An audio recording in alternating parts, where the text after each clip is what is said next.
আসসালামু আলাইকুম। আপনারা অনেকেই জানতে চেয়েছেন শীতের মধ্যে যেহেতু ভুট্টার গাছ বৃদ্ধি পাচ্ছে না, এই মুহূর্তে ভুট্টার গাছ দ্রুত বৃদ্ধি করার জন্য কি কি প্রয়োগ করা যায়, এটা অনেকে জানতে চেয়েছেন। আসলে শীতের মধ্যে স্বাভাবিক ভুট্টার গাছ একটু কম বাড়বে, কারণ হচ্ছে আমরা অনেকেই জানি যে ভুট্টার গাছ বা যে কোনো ফসল খাবার তৈরি করে হচ্ছে রোদের মাধ্যমে। আপনি যে খাবারই দেন না কেন জমিতে, যদি আপনার রোদ না থাকে, মানে রোদের সাহায্যই কিন্তু মেন, মানে আল্লাহ প্রদত্ত যে খাবারটা সেটাই হচ্ছে জমির জন্য কিন্তু ফার্স্ট।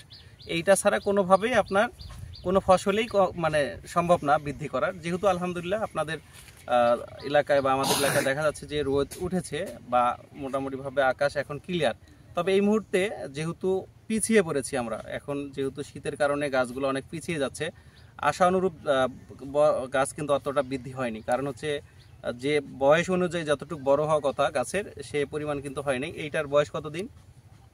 এই ভুট্টার বয়স তো মনে করেন আগুন মাসের শেষে গেছি। তাও কতদিন হতে পারে এখানে? পুষ মাঘ মাস অর্ধেক, তাই না? 2 মাস।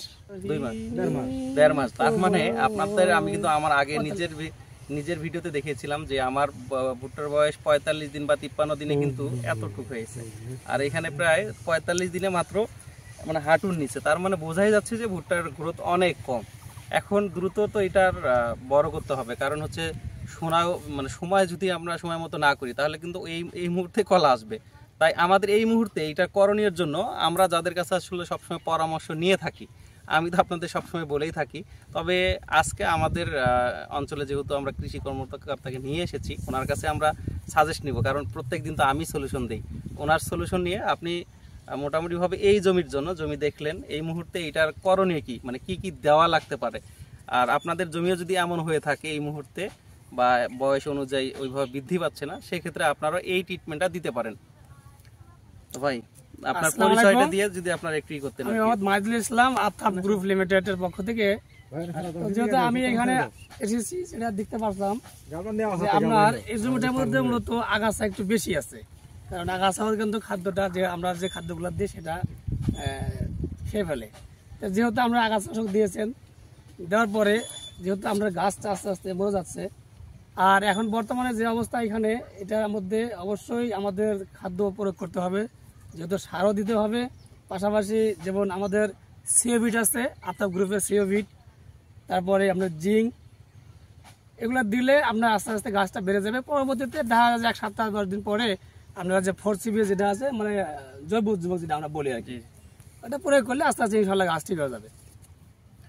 ওনার কথা যেটা আমি বুঝতে পারলাম, মানে জমি দেখে যেটা বুঝতে পারলাম যে ওনার মানে কৃষকের যে কমপ্লেন সেটা হচ্ছে যে গাছ বৃদ্ধি পাচ্ছে না, কিন্তু জমি যেটা বলতেছে সেটা হচ্ছে এই জমিতে পর্যাপ্ত আগাছা, মানে আগাছা কিন্তু আপনার খাবার খায়, মানে ভুট্টা যে পরিমাণ আপনার খাবার জমি থেকে খাচ্ছে, আগাছাও কিন্তু খাচ্ছে। তার মানে আপনি যে খাবারটা দিয়েছিলেন সেটা কিন্তু ভাগ হয়েছে।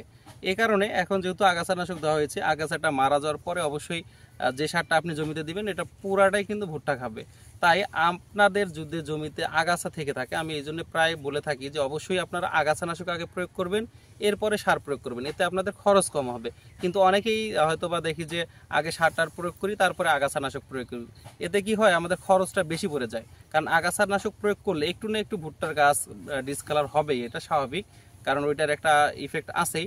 এই কারণে সার প্রয়োগ না করে আগে আগাছানাশক প্রয়োগ করবেন এবং তারপর পরই সার প্রয়োগ করবেন। আর যেহেতু শীত, যদি আলহামদুলিল্লাহ আকাশ এর মধ্যে ক্লিয়ার না হয় তাহলে জমিতে আমরা পানি বা সেচ দেব না। আর যদিও সেচটা দেই, সেটা সেচটার পরিমাণ থাকবে একদম মানে পানি দেওয়া মাত্র যেন শুকিয়ে যায় এমন পরিবেশ তৈরি করতে হবে।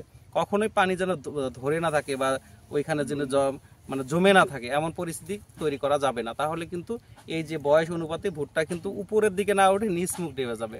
আশা করি বুঝতে পেরেছেন। ধন্যবাদ সবাইকে। আসসালামু আলাইকুম।